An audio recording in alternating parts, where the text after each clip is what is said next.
Hello BookTube, I'm Sean the Book Maniac. Welcome back to my channel. This is a broadcast slash narrowcast video. In other words, Natalie of My Reading Days and I are having a video discussion of Jeet Thayil's 2012 Man Booker shortlisted novel, Narcopolis. My half of the discussion is on my channel and her half is on her channel. There'll be a link in the show notes.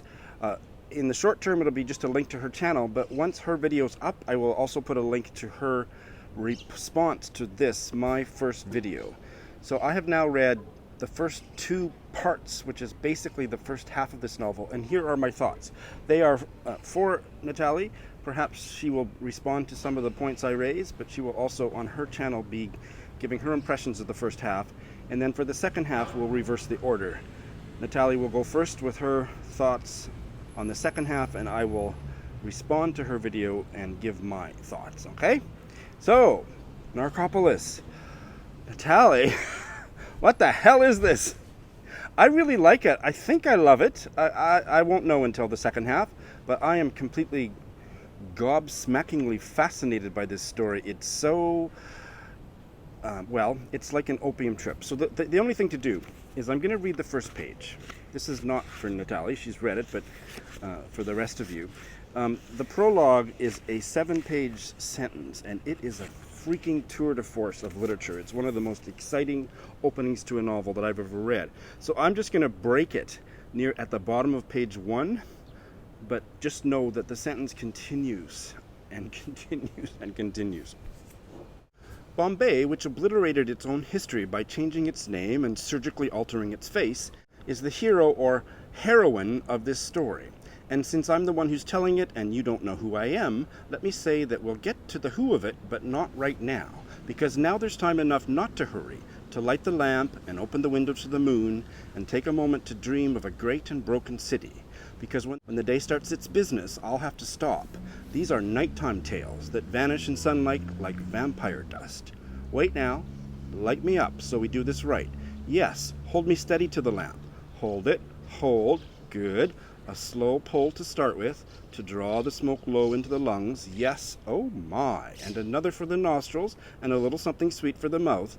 And now we can begin at the beginning, with the first time at Rashid's, when I stitched the blue smoke from pipe to blood to eye, and out into the blue world.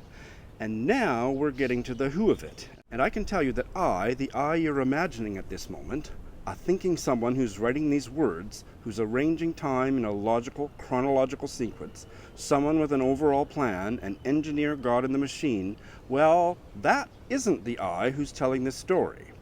That's the I who's being told. Thinking of my first pipe at Rashid's, trawling my head for images, a face, a bit of music, or the sound of someone's voice, trying to remember what it was like. The past. ... So, this prologue, in a most alarming and enchanting way, sets the narrative throb and focus, sets the narrative, the explosive narrative point of view structure of this novel. Reading this is like smoking opium. Telling the story is telling it through the pull on the opium pipe. I can't say it. Read the prologue. And then what I've read, the first half of this is really a trip and a half. Not in an alienating way. Like I'm thinking about stupid, ridiculous bullshit literature like William Burroughs' Naked Lunch. It's not like that. This doesn't glorify drug taking. It's very much about drug addicts, but not in a way that's, I don't think, that glorifies it. But he has embedded the story in a completely warped, ever-mutating plane of storytelling. I don't know, Natalie, can you do better than that? So, without giving any spoilers, Natalie and I will think about whether we will give spoilers in the second videos that we post on our channels.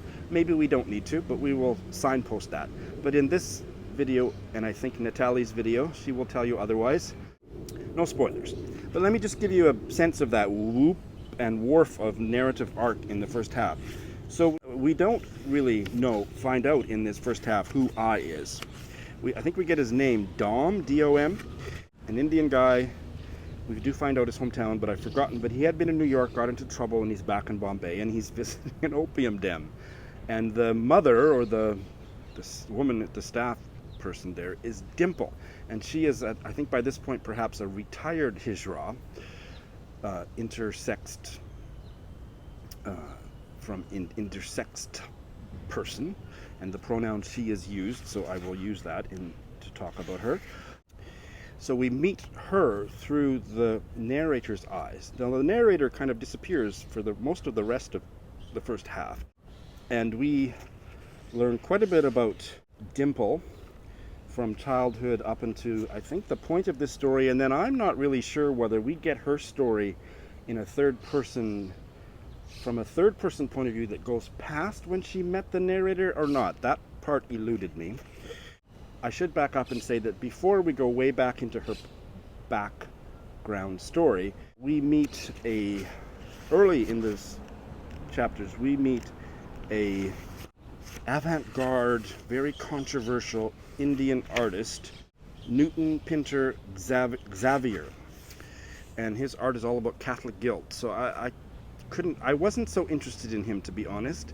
He was very unlikable. I wasn't sure what he was doing.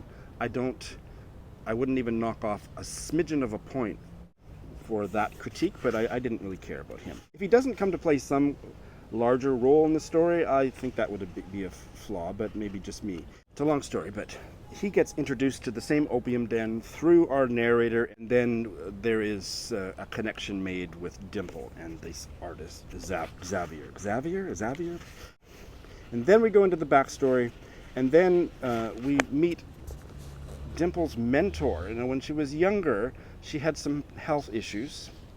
I guess I won't say any more than that. That her brothel madam, what's the Indian word? Is it a Hindi word?